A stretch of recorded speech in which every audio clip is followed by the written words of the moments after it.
नमस्कार दोस्तों, कैसे हो आप।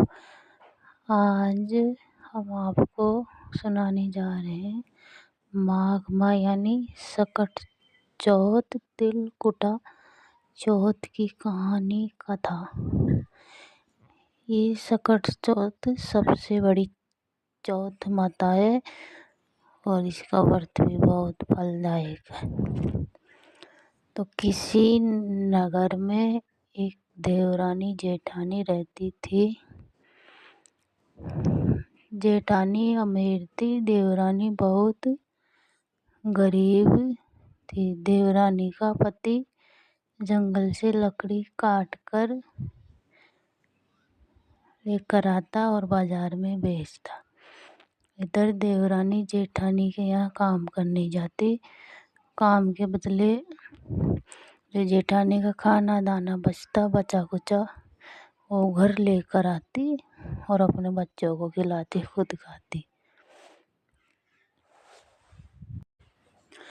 देवरानी का पति बहुत बीमार रहता था। एक दिन सकट चौथ आई, माघ माह की बड़ी चौथ माता।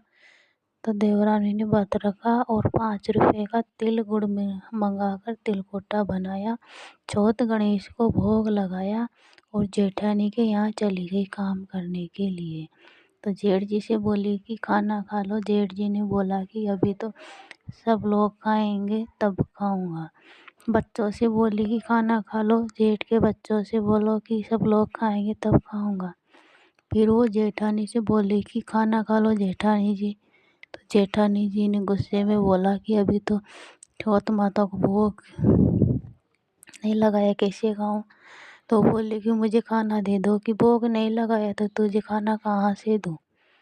तो उदास मन से वो घर चली गई। घर पर बच्चे और पति इंतजार कर रहे थे खाना का, रोटी का, कि आज त्योहार है तो माँ अच्छे अच्छे पकवान लाएगी खाने के लिए। तिलकुटा, चूरमा, सकट चौथ है। तो वो घर जाकर देखी पति और बच्चे बोले कि खाना लेकर आ गए।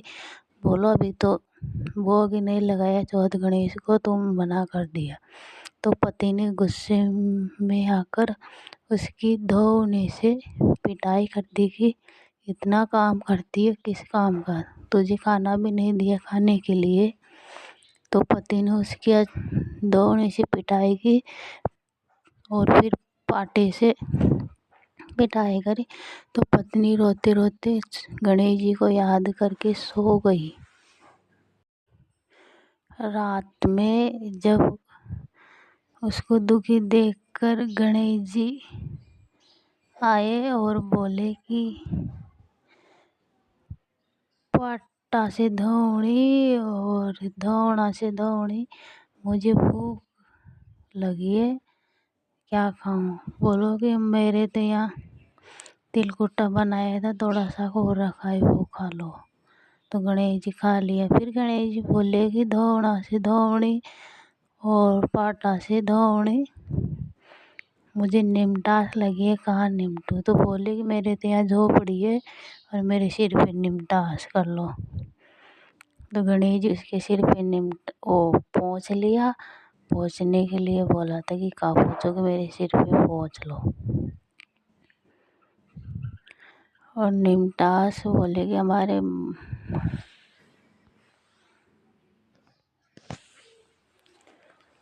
और चौथ विनायक उनके सिर पे पहुँच कर चले गए। जब वो सुबह उठी तो उसके सिर पर घर में और झोपड़ी की जगह महल गढ़ सब हो गए और उनके मकान में हीरे मोती जगमगा रहे थे।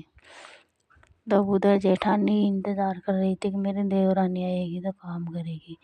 जब वो गई नहीं तो उसके बच्चों ने भेजी कि जा अपनी काकी को बुला कर लेकर आ। तो बच्चे आकर बोले कि काकी, मेरी माँ बुला रही है काम करने के लिए। तब काकी ने बोला कि मेरे यहाँ तो बहुत सारा काम पड़ा है, इतने दिनों से मैं कर रही थी तुम्हारे यहाँ काम, आज तुम्हारी माँ को मेरे यहाँ भेज दो। तो ये सब जाकर उसने अपनी माँ को बताया। वो आकर देखी सच में झोपड़ी की जगह महल है और हीरे मोती जगमगा रहे थे। तब उसने देवरानी से पूछा तो देवरानी ने गणेश जी की सारी बात बताई। फिर वो भी अगली चौथ माता आई, सकट चौथ आई, जब देसी घी में चूरमा बना लिया बहुत सारा घी डालकर, और पति से बोले कि आज मुझे तुम धोने से मारो पीटो और पाटे से। तो उसके पति ने बोला कि आज तक मैं तुम्हारी आंगली तक नहीं लगाया तो मैं कैसे पीटने की तुम पीटो। तो उसके पति ने उसकी पिटाई कर दी और वो सो गई। रात में जब गणेश जी आए तो बोले कि दौड़ने से दौड़े और पाटे से पीटने, मुझे भूख लगी है। तो कहा क्या कहाँ, बोलो कि मेरी देवरानी के यहाँ तो सूखा मुखा तिलकुटा चूरमा था, मैं तो आपके लिए देसी घी मेवे से आपके लिए तिलकुटा बनाई, वो खा लो। तो गणेश जी वो खा लिए। फिर बोले कि मुझे निमटास लगी है, कहाँ निपटू निपटू। तो बोले कि उसके तो यहाँ झोपड़ी थी, मेरे यहाँ तो महल है, आपके जहाँ जमे वहीं निपट लो। तो गणेश जी ने वहाँ पर महल में निपट लिया। उसके बाद गणेश जी बोले कि मैं कहाँ पहुँचूँ।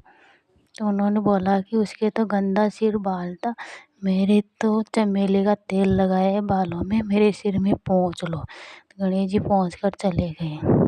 जब वो सुबह उठी तो देखती है कि उसके घर में बहुत सारी गंदगी, बालों में गंदगी फैली हुई थी। तब उसने बहुत सफाई की लेकिन गंदगी फैलती गई। फिर उसके पति को पता चला कि ये सब किया है, तो पति गुस्सा हो गया और बोला कि तुझे भगवान ने इतना दे रखा है फिर भी तू आए दिन करी। उसके बाद गणेश जी आए और बोले कि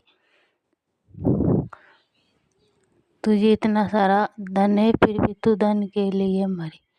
तो वो गणेश जी से क्षमा मांगी कि मुझसे भूल हो गई। तो गणेश जी बोले कि तुम्हारे में से आधा धन देवरानी को दे, नहीं तो मैं ऐसे रहने दूँ। तब उसने आधा धन दौलत देवरानी को दिया। तब गणेश जी महाराज ने उनको माफ़ किया। फिर से देवरानी जेठानी एक रहने लगी।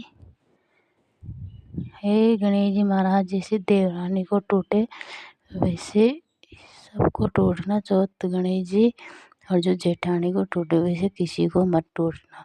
कहानी को कहते सुनते उकार भरते सबकी मनोकामना पूर्ण करना।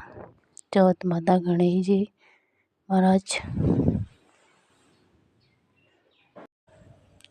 चौथ माता का व्रत कंवारी कन्या सुहागिने लंबी उम्र के लिए अपने पति के, कुंवारी कन्या अच्छा वर के लिए, मनोकामना के लिए सबको करना चाहिए।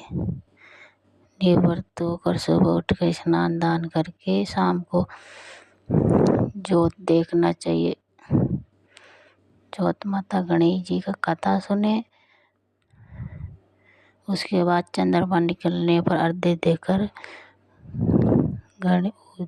चंद्रमा देव को फिर खाना खाए।